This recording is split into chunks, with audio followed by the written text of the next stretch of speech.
नमस्कार मंडळी. सोलापूरमधल्या मंगळवेढ्यातून एक अशी बातमी आली की ही बातमी वाचतोय का मूव्ही बघतोय, एखाद्या मूव्हीचं कथानक, एखाद्या सिनेमाचं कथानक नाही ना हे असा प्रश्न पडावा. मंगळवेढ्यातल्या पाटकळ या गावामध्ये एक दाम्पत्य राहतं. या दाम्पत्याचं नाव आहे नागेश सावंत आणि किरण सावंत. 14 जुलैला शेतातल्या कडब्यातल्या गंजीमध्ये स्वतःला पेटवून घेतलं किरणनं, म्हणजेच या दाम्पत्यातल्या पत्नीनं.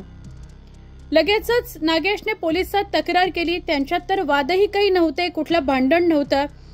या किरणच्या नातेवाईकांनी असा आरोप केला की ही आत्महत्या नाहीये, हत्या आहे. पोलिसांनी तपास करायला सुरुवात केली. 14 तारखेला ही घटना घडली पहाटे आणि आज 16 तारीख. 2-3 दिवसात तपास करताना असं लक्षात आलं की ती महिला जी गेलेली आहे ती किरण नाहीये कदाचित.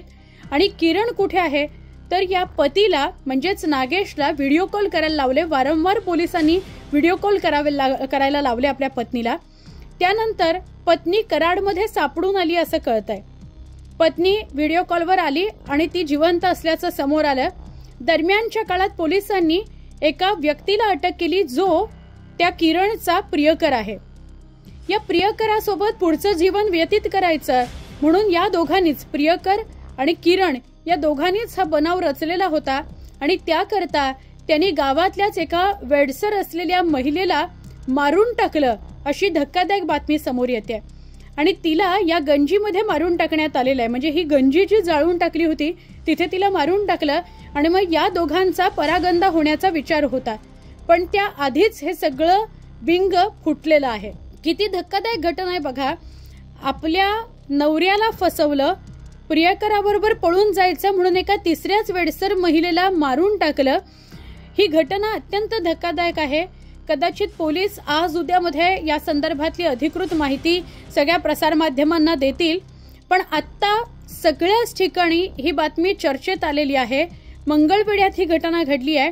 मंगळवेढ्यामध्ये प्रियकराबरोबर पुढचं आयुष्य घालवायचं म्हणून या प्रियकराने आणि किरणनेच बनाव रचला स्वतःच्याच मृत्यूचा. आणि तो बनाव रचण्याकरता एका तिसऱ्याच महिलेला या दोघांनी मारून टाकलेला आहे. आता यात काय कलम लागतात, कोण कोण दोषी आढळतं हे सगळं बघणं महत्वाचं ठरणार आहे.